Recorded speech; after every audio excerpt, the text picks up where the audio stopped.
Namaste Jevins, myself Jevin Dr. Bartha Khurana.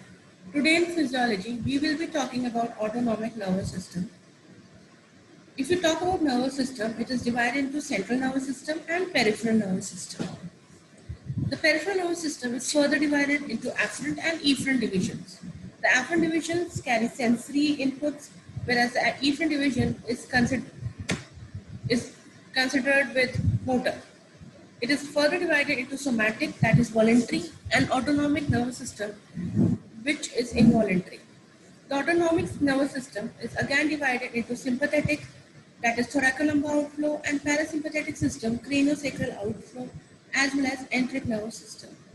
The sympathetic system comes from the thoracic and lumbar regions, T1 to L to L3 of the spinal cord, whereas the parasympathetic system comes from brainstem, the cranial nerves 3rd, 7th, 9th, and 10th, or the sacral spinal cord S2, S3, S4.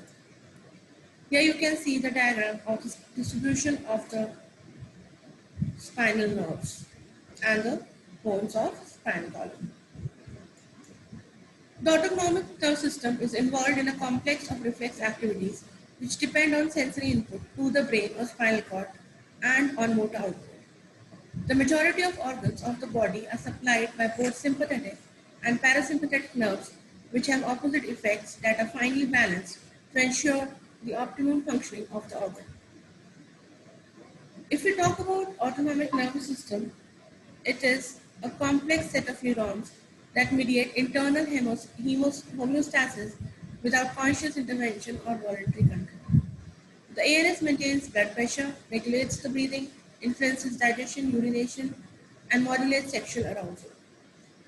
There are two main branches, as I told you before, sympathetic and parasympathetic nervous system. Now we'll talk about sympathetic nervous system, which is also called as thoracolumbar system.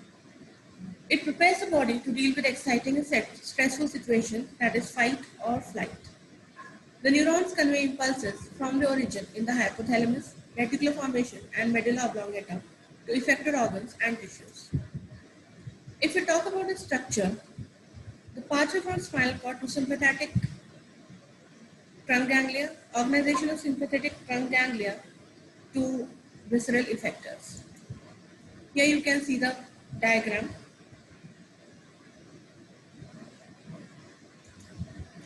Parasympathetic nervous system is also called as craniosacral outflow.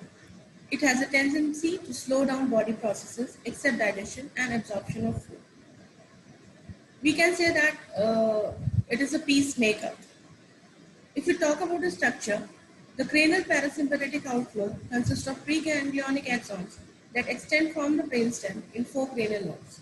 The cranial outflow for 4 pairs of ganglia and the ganglia associated with vagus nerve. The sacral parasympathetic outflow consists of preganglionic axons and anterior roots of the 2nd through 4th sacral spinal nerves. This is the diagram of different muscles and organs, and how does the parasympathetic division affect it? Like in kidney, urine secretion is increased, in liver, the blood vessels dilated, and so on.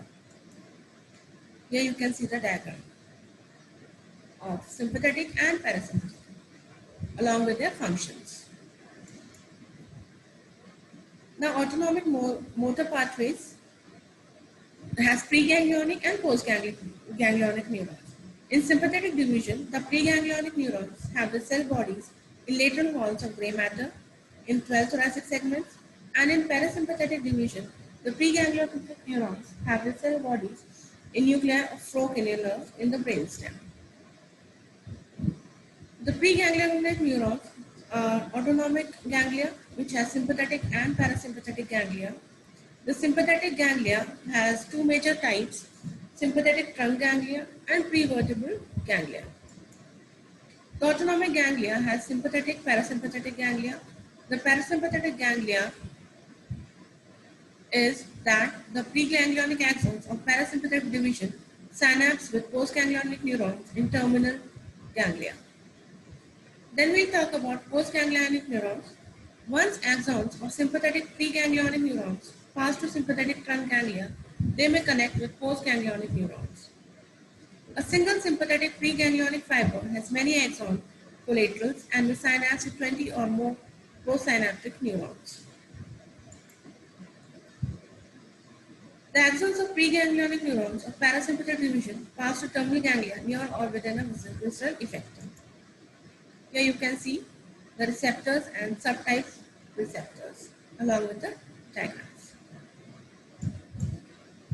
Here is a comparison between autonomic and somatic motor neurons. They are voluntary effectors, autonomic are involuntary.